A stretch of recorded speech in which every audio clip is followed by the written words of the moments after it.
You, John Fitzgerald Kennedy, do solemnly swear. I, John Fitzgerald Kennedy, do solemnly swear.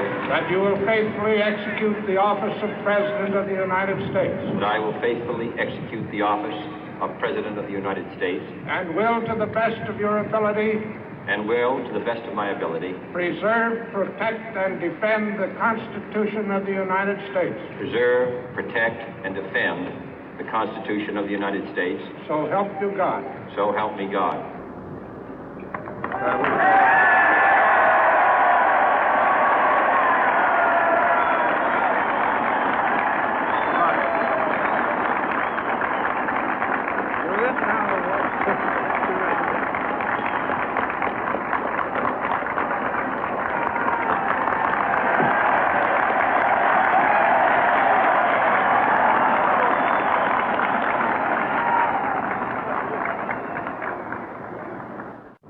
Vice President Johnson, Mr. Speaker, Mr. Chief Justice, President Eisenhower, Vice President Nixon, President Truman, Reverend clergy, fellow citizens.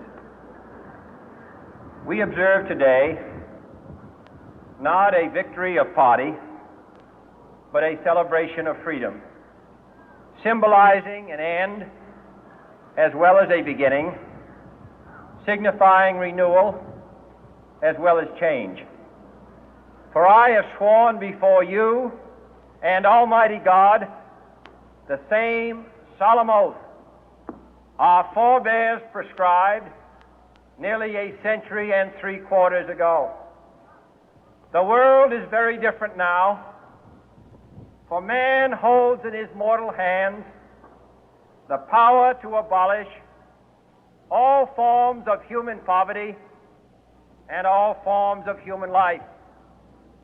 And yet the same revolutionary beliefs for which our forebears fought are still at issue around the globe. The belief that the rights of man come not from the generosity of the state, but from the hand of God. We dare not forget today that we are the heirs of that first revolution. Let the word go forth from this time and place to friend and foe alike that the torch has been passed to a new generation of Americans born in this century, tempered by war, disciplined by a hard and bitter peace, proud of our ancient heritage, and unwilling to witness or permit the slow undoing of those human rights to which this nation has always been committed and to which we are committed today at home and around the world.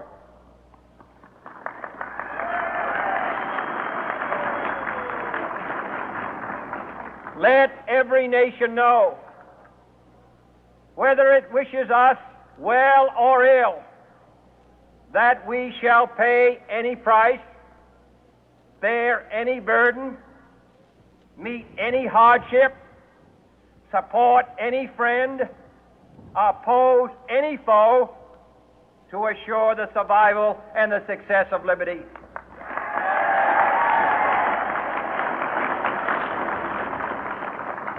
This much we pledge and more. To those old allies whose cultural and spiritual origins we share, we pledge the loyalty of faithful friends. United, there is little we cannot do in a host of cooperative ventures. Divided, there is little we can do, for we dare not meet a powerful challenge at odds and split asunder. To those new states whom we welcome to the ranks of the free, we pledge our word that one form of colonial control shall not have passed away, merely to be replaced by a far more iron tyranny. We shall not always expect to find them supporting our view, but we shall always hope to find them strongly supporting their own freedom, and to remember that in the past, those who foolishly sought power by riding the back of the tiger ended up inside.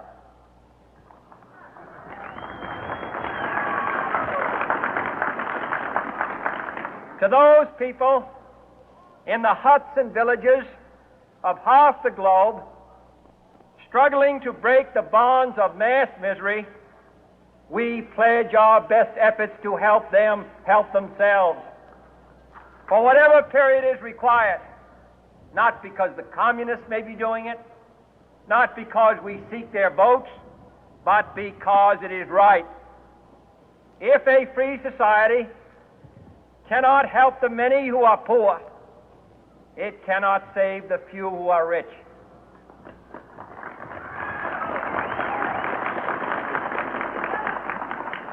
To our sister republics south of our border, we offer a special pledge to convert our good words into good deeds, in a new alliance for progress, to assist free men and free governments in casting off the chains of poverty. But this peaceful revolution of hope cannot become the prey of hostile powers. Let all our neighbors know that we shall join with them to oppose aggression or subversion anywhere in the Americas. And let every other power know that this hemisphere intends to remain the master of its own house.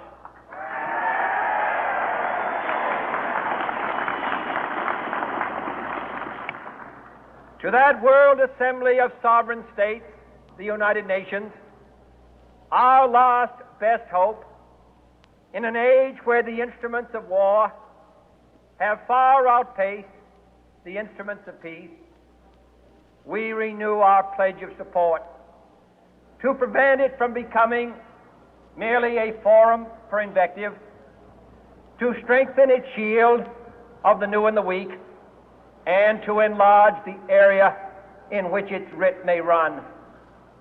Finally, to those nations who would make themselves our adversary, we offer not a pledge, but a request that both sides begin anew the quest for peace. Before the dark powers of destruction, unleashed by science, engulf all humanity in planned or accidental self-destruction, we dare not tempt them with weakness, for only when our arms are sufficient beyond doubt can we be certain beyond doubt that they will never be employed. But neither can two great and powerful groups of nations take comfort from our present course, both sides overburdened by the cost of modern weapons, both rightly alarmed by the steady spread of the deadly atom, yet both racing to alter that uncertain balance of terror that stays the hand of mankind's final war.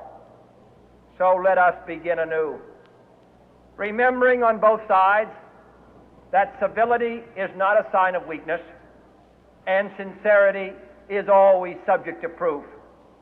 Let us never negotiate out of fear, but let us never fear to negotiate.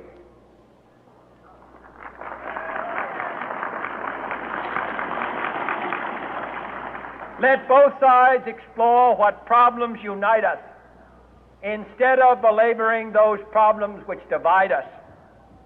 Let both sides, for the first time, formulate serious and precise proposals for the inspection and control of arms, and bring the absolute power to destroy other nations under the absolute control of all nations.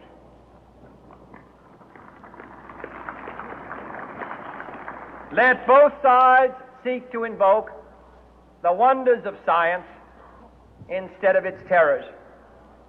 Together, let us explore the stars, conquer the deserts, eradicate disease, tap the ocean depth, and encourage the arts and commerce.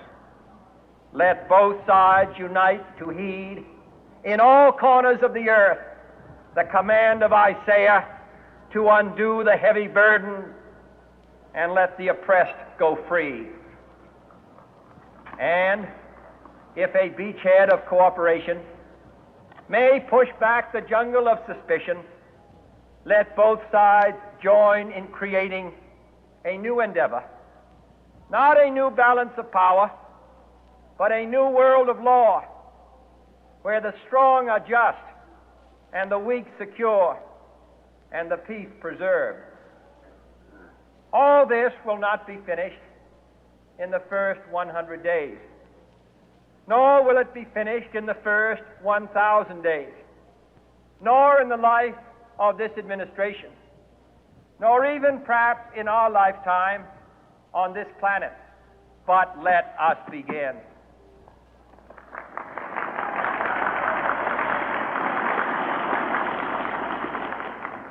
In your hands, my fellow citizens, more than mine, will rest the final success or failure of our course.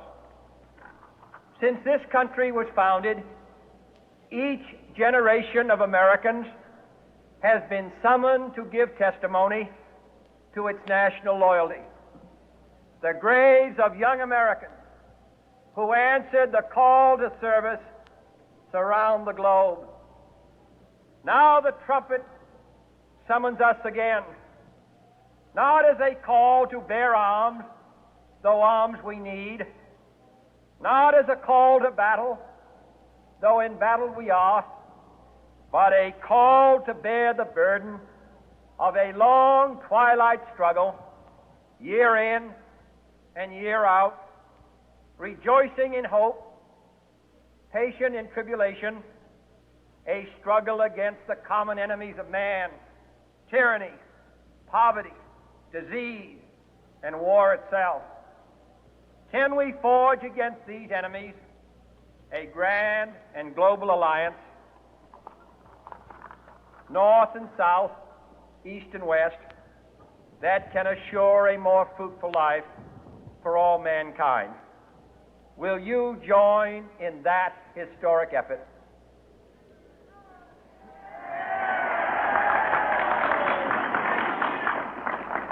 In the long history of the world, only a few generations have been granted the role of defending freedom in its hour of maximum danger.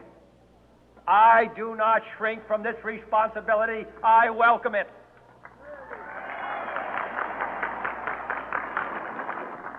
I do not